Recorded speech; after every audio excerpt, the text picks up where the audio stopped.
Bonjour et bienvenue sur Riche Ensemble. J'espère que vous allez bien, j'espère que vous êtes en santé. Moi, je me porte bien.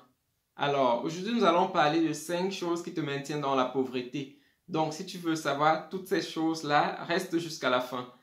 Mais avant, je voudrais remercier tous ceux qui se sont déjà abonnés à la chaîne. Je vous suis vraiment reconnaissant pour vos encouragements, pour vos commentaires. Continuez de le faire et nous pourrons avancer tous ensemble. Alors, et pour ceux qui découvrent la chaîne pour la première fois, je vous remercie d'être là.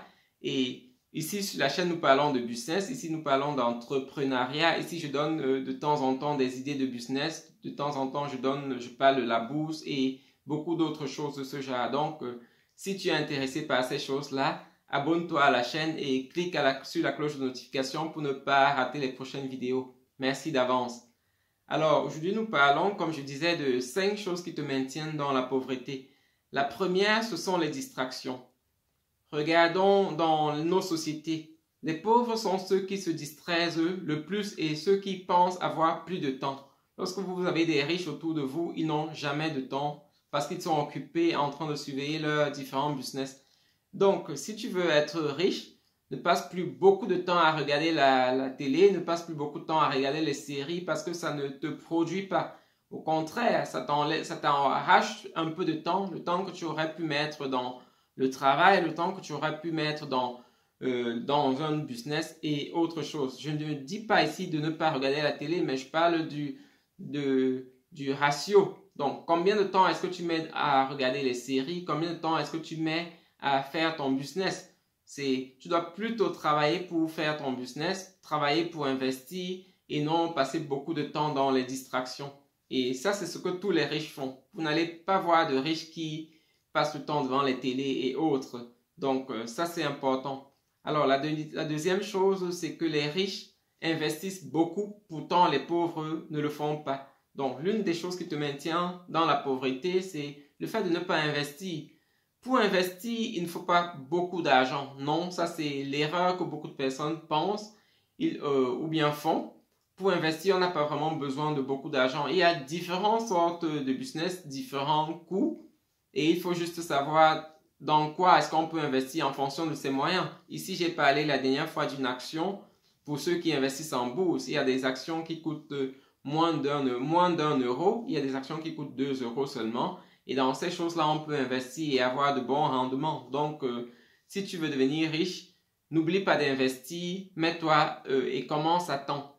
Alors, la troisième chose qui te maintient dans la pauvreté, c'est le fait de ne pas te former. Pour devenir riche, on est obligé de se former. Pour faire un business, on est obligé de se former. Donc, beaucoup de personnes ne réussissent pas dans un business parce qu'ils ont commencé sans se former. Donc, pour réussir dans ton business, va vers ceux qui ont déjà fait cette chose-là, apprendre d'eux. Pour se former, on n'a pas forcément besoin d'argent. Et on peut aller vers des personnes sur YouTube, par exemple, il y a beaucoup de personnes qui partagent de leur expérience et gratuitement. Donc, on peut aller vers ces personnes-là, apprendre d'eux et se lancer. Donc, si tu veux commencer quelque chose vraiment, forme-toi, n'hésite pas à apprendre des autres et ne commets pas les mêmes erreurs que les autres ont déjà commis. Alors, la quatrième chose qui maintient les pauvres dans la pauvreté, c'est le fait d'être sceptiques. Ils sont sceptiques à tout ce qui est nouveau. Les pauvres ne veulent pas risquer. Ils sont toujours sceptiques. Et moi, je l'étais également dans beaucoup d'autres choses jusqu'au jour où j'ai décidé de ne pas être sceptique, toujours d'écouter et de voir. Et là, on apprend de nouvelles choses. Donc, si tu veux devenir riche, essaye d'apprendre des nouvelles choses que tu ne connaissais pas avant. Essaye d'être curieux. Ça, c'est assez important. Alors, la dernière chose que je voudrais évoquer, c'est le fait que beaucoup de pauvres pensent que, étant né dans une famille pauvre, on est destiné à la pauvreté. Ça, c'est une erreur. On peut naître dans une famille pauvre, mais devenir riche, à condition de faire des sacrifices, à condition de travailler et suivre l'exemple des riches, faire ce que les riches font. Et là, on peut aspirer à la richesse. Si tu es né dans une famille pauvre, tu n'es pas destiné à être pauvre, non.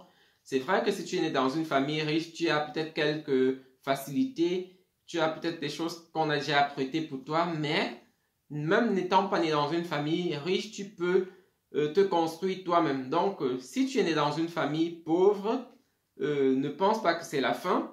continue de travailler si tu veux devenir riche, continue de faire des sacrifices, continue d'investir dans ce que tu peux faire, continue de te former et là tu pourras atteindre la richesse comme les personnes qui sont nées dans des familles riches. Alors, donc, c'est tout ce que je voulais partager avec vous. Merci d'avoir écouté. Merci de me dire en commentaire ce que vous pensez et merci de vous abonner également à la chaîne si vous ne l'avez pas encore fait. On se revoit la prochaine fois pour une nouvelle vidéo. Bonne soirée. Bye.